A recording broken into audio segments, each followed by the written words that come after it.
So organisation of data, देखो organisation of data का मतलब क्या होता है, जो डाटा हमने कलेक्ट किया है उस कलेक्शन को अब हमने ऑर्गेनाइज करना है ताकि सामने वाला उस डाटा से कुछ ना कुछ रिजल्ट निकाल सके। क्लियर? तो ऑर्गेनाइजेशन ऑफ डाटा को स्टार्ट करने से पहले हमें दो चीजों के बारे में पता होना चाहिए, एक होती है फ्रीक्वेंसी और एक होती है क्लास फ्रीक्वेंसी। फ्रीक्वेंसी होती है number of times an item occur, कि एक वैल्यू कितनी बार रिपीट हो रही है।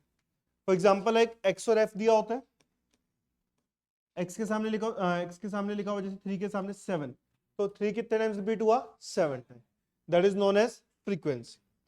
फिर एक आती है बेटा क्लास फ्रीक्वेंसी। क्लास फ्रीक्वेंसी होती है ग्रुप होता है, जैसे लाइक क्लास इंटरवल 0 to 10, उसके सामने लिखा है 3, तो ये क्लास फ्रीक्वेंसी की एक पर्टिकुलर ग्रुप के अंदर जो 0 to 10 है उसके अंदर जितनी भी वैल्यूज 0 से लेकर 10 तक की 0 1 2 3 4 5 6 7 8 9 जितनी भी वैल्यूज है वो कितनी बार आई है, 3 टाइम्स। ये नहीं कि सारी वैल्यूज ही 3 टाइम्स आई है, वो टोटल वैल्यूज जितनी भी होगी वो 3 टाइम्स आई है, that is known as class frequency. फिर एक आता है बेटा हमारा पॉइंट क्लासिफिकेशन ऑफ डाटा।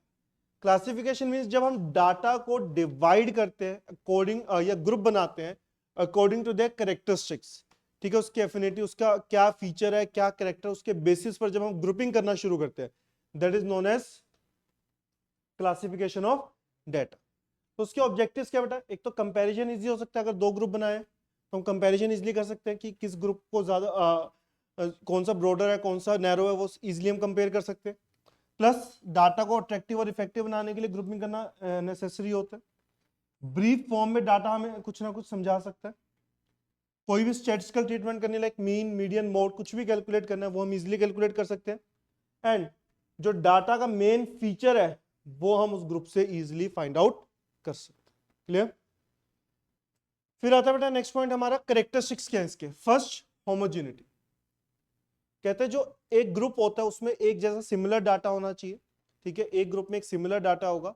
जैसे 0 to 10 का ग्रुप था तो उसके अंदर जितनी भी वैल्यूज थी वो कौन सी वैल्यूज थी, सिर्फ 0 से लेकर 10 तक की, और कोई वैल्यूज इसमें इंक्लूड नहीं थी। वो क्या था, होमोजेनियस, कि एक ग्रुप में एक जैसा डाटा होगा उसके अलावा और कोई डाटा नहीं होगा। सेकंड, क्लैरिटी होनी चाहिए बेटा, जो इन्वेस्टिगेटर है जो ग्रुप बना रहा है उसके माइंड में क्लैरिटी होनी चाहिए कि कौन सी चीज किस ग्रुप में आएगी। अगर उसके माइंड में क्लैरिटी नहीं है, ठीक है, तो इट मींस कि वो जो हमारा क्लासिफिकेशन होगी वो बेस्ट क्लासिफिकेशन नहीं मानी जाएगी। क्लियर?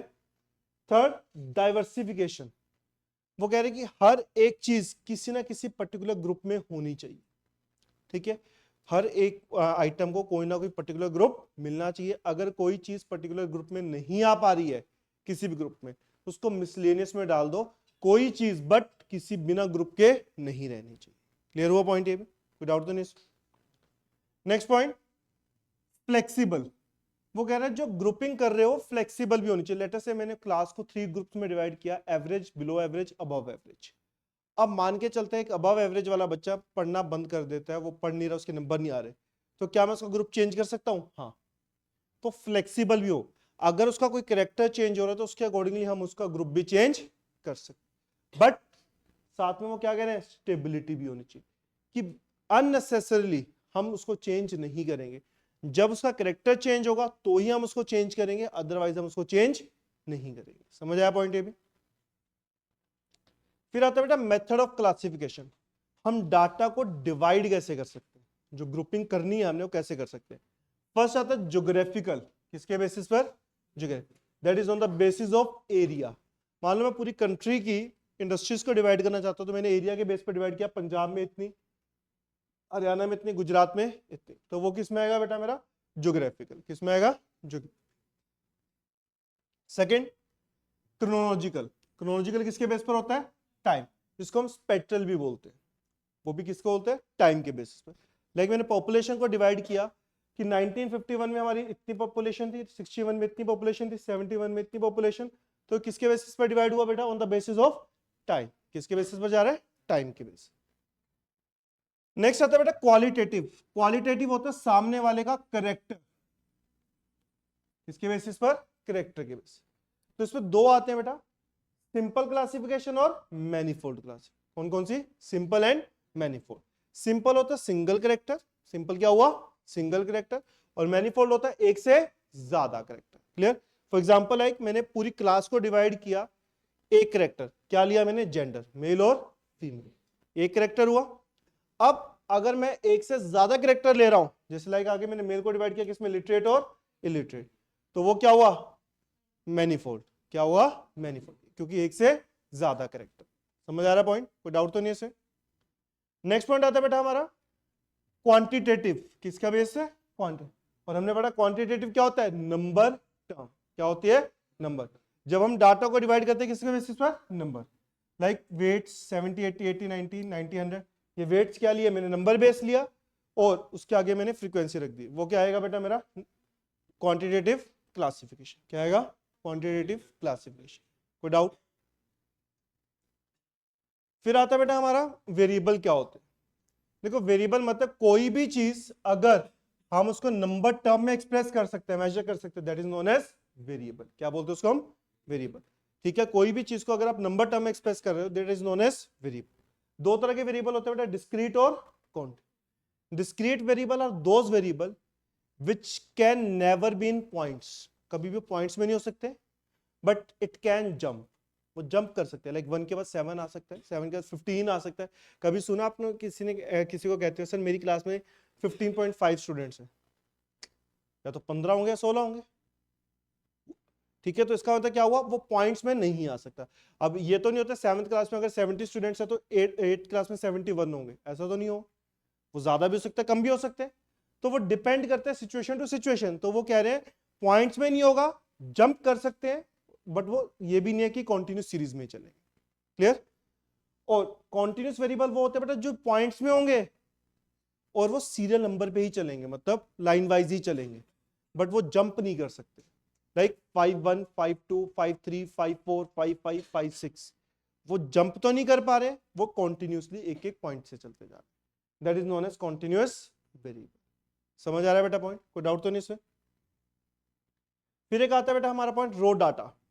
रो डाटा क्या होता है, जो डाटा किसी भी फॉर्म में अरेंज नहीं है, that is known as raw data. उसको अरेंज करने की दो सीरीज होती है, एक इंडिविजुअल सीरीज और फ्रीक्वेंसी सीरीज। इंडिविजुअल सीरीज आपको याद है जो हमने मीन मीडियन मोड में किया था, एक तो सीरियल नंबर के साथ क्वेश्चन आता था, तो हमने उसको अरेंज किया किसके बेस पर, सीरियल नंबर बेस पर। क्लियर? दूसरा हम मीडियन में क्या करते हैं, सेंडिंग और डिसेंडिंग, तो वो भी किसमें आएगा बेटा मेरा, इंडिविजुअल सीरीज में। समझ आया पॉइंट? फिर आता है बेटा हमारा सेकंड पॉइंट, फ्रीक्वेंसी सीरीज। जो मैंने कहा ना दो सीरीज होती है, इंडिविजुअल और फ्रीक्वेंसी। फ्रीक्वेंसी में दो आती है, डिस्क्रीट और कॉन्टिन्यूस। डिस्क्रीट आपको पता है जिसमें क्या गिवन होता है, एक्स और एफ। क्या गिवन होता है, एक्स और एफ, पढ़ने की जरूरत नहीं है। और कॉन्टिन्यूस कौन सा होता है, जिसमें क्या गिवन होगा, क्लास इंटरवल और फ्रीक्वेंसी। ठीक है, जिसमें एक ग्रुप दिया होगा उसके सामने क्या दी होगी, फ्रीक्वेंसी। उसको हम क्या बोलते हैं बेटा, ग्रुप फ्रीक्वेंसी डिस्ट्रीब्यूशन। कोई डाउट तो नहीं है, क्लास इंटरवल सीरीज। अब different kind of continuous series कौन कौन सी होती है। पहले एक्सक्लूसिव सीरीज कौन सी होती है, याद है ना, ये वाली चीजें क्या होती हैं, लोअर लिमिट। क्या होती है, लोअर लिमिट। और ये क्या होती है, अपर लिमिट। यही पढ़ा हुआ हमने। जिस क्लास इंटरवल की, फर्स्ट क्लास इंटरवल की अपर लिमिट और नेक्स्ट क्लास इंटरवल की लोअर लिमिट अगर सेम होती है तो उसको हम क्या बोलते हैं, एक्सक्लूसिव सीरीज। क्या बोलते हैं, एक्सक्लूसिव सीरीज। क्लियर है पॉइंट? या फिर जब हम टेली बार बनाते हैं, टेली बार याद है ना, ऐसे करते थे 1 2 3 4 5, यही होता है। तो अगर हमें डाटा को अरेंज करना है, मैं अगर पूछता हूँ 11 कहाँ आएगा, 10 to 20 20 to 30, 10 to 20, 21 20 to 30, 20 कहाँ आएगा, 20 to 30, इसमें आया, इसमें से हमने क्या किया, एक्सक्लूड। क्या किया, that why is also known as exclusive series. समझ आया पॉइंट? नेक्स्ट इंक्लूसिव, जिसकी फर्स्ट क्लास इंटरवल की अपर लिमिट और नेक्स्ट क्लास इंटरवल की लोअर लिमिट कभी भी सेम नहीं होती, उसको हम क्या बोलते हैं, इंक्लूसिव सीरीज। अगर मैं आपसे पूछता हूं 18 कहां आएगा, 10 to 90, 11 का आएगा, 19 का आएगा, 10 to 19 में ही आया, तो हमने यहां में क्या किया, इंक्लूड, तो इसलिए क्या बोलते हैं इसको, इंक्लूसिव सीरीज। और अगर हमें इंक्लूसिव से एक्सक्लूसिव बनाना तो क्या करते हैं, लोअर लिमिट में 0.5 माइनस और अपर लिमिट में 0.5 प्लस। क्लियर है? फिर एक आती है बेटा हमारी mid value, sorry opponent series. Opponent series कौन सी होती है बेटा? जिस फर्स्ट क्लास इंटरवल की लोअर लिमिट और लास्ट क्लास इंटरवल की अपर लिमिट मिस हो तो उसको हम क्या बोलते हैं? Open and series. क्या बोलते हैं उसको हम? Open and series. कोई डाउट है यहां तक बेटा? एंड उसके बाद आता है बेटा हमारा mid value series. Mid value में क्या होगा? सिर्फ क्या गिवन होगी? Mid value. और इसमें अगर हमें क्लास इंटरवल कैलकुलेट करनी, उसका फॉर्मूला होता है लोअर लिमिट का m माइनस आई बाय 2 और अपर लिमिट का m प्लस आई बाय 2। आज जैसे फॉर एग्जांपल एक इसके लिए कैलकुलेट करना है बेटा हमें, मिड वैल्यू कितनी है? 10। आई कितना सबका डिफरेंस 10, कितना आया? 5। और अगर इसी की अपर लिमिट निकालनी तो 10 प्लस 10 बाय 2 कितना आया? 50। ऐसे इसकी निकाल लेंगे। क्लियर? तो वो क्या होगी मेरी मिड वैल्यू सीरीज। कोई डाउट है बेटा यहां तक? And last type of series आती है बेटा हमारी इसमें क्यूमुलेटिव फ्रीक्वेंसी सीरीज। कौन सी आती है? क्यूमुलेटिव। जैसे नॉर्मल क्लास इंटरवल दी है तो हमने इसमें किसमें करना होगा? लेस देन और मोर देन। याद है हमने किया हुआ मीडियन में भी है, तो लेस देन में less than 10 20 30 40 first value same रखते हैं फिर प्लस करते हैं, यही होता है। और उसमें टोटल में से फर्स्ट वैल्यू माइनस करेंगे फिर सेकंड वैल्यू फिर थर्ड वैल्यू, ऐसे करते जाएंगे। कोई डाउट यहां तक? ये था बेटा आपका पूरा चैप्टर ऑर्गेनाइजेशन ऑफ डाटा। ठीक है, जिसका नेक्स्ट क्लास में टेस्ट